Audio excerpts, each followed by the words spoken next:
fomba iray ahafahana mampandroso amin'ny Madagasikara ihany koa ny cash transfert.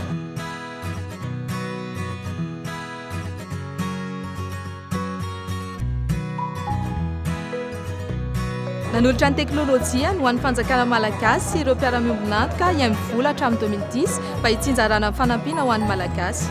Fomba iray ahafahana manampy raha sendra ny loza ara-boajanahary tampoka ihany koa ny cash transfert. Ohatra amin'izany ny tantsorika ihamivola ho amin'ny farafangana tamin'ny antrano nahazo ity tanàna ity tamin'ny 2021. Satria ihamivola dia mihoatra ny hoe fandefasam-bola ihany. Asimasonay ny ahatongavan'ireo fanampiana ara-bola ireo any amin'ny olona tena tokony handray azy sy n'aiza misy azy eto Madagasikara.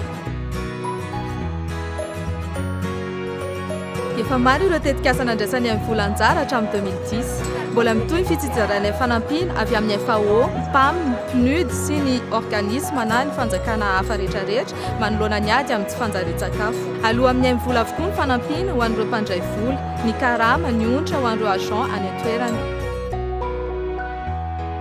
Ny tombo fanaovana cash transfert faraparany teo noho ny Covid-19 sy ny keriany amin'ny faritra atsimo. Faly izay atao amin'ny vola mitantsorika ireo malagasy mpiray tanindrazana mandritra sy tao aorian'ny vanim-potoanan'ny Covid-19. Faly ihany koa izahay manampy ny fitondrana malagasy sy ireo mpiara-miombonantoka rehetra mitsinjara amin'ny fanampiana ara-bola ho an'ireo mpiray tanindrazana any amin'ny faritra atsimo amin'izao.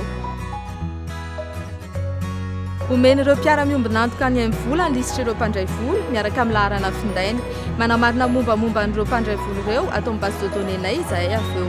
Ho an'ireo mbola tsy manana compte amin'ny vola dia ampiasaina ny teknôlôjia ny QR code na ny coupon. Rehefa vita ireo fanamarina rehetra ireo dia miroso amin'ny fandefasam-bola izahay.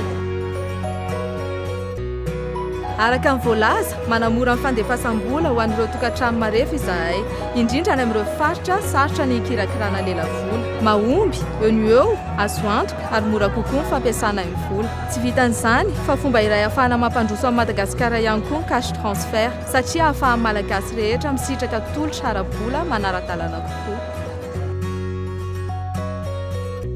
Voalendohan'ny confirma ka nisy an'ity fizaran'ity vola ity ilay nahazo foana.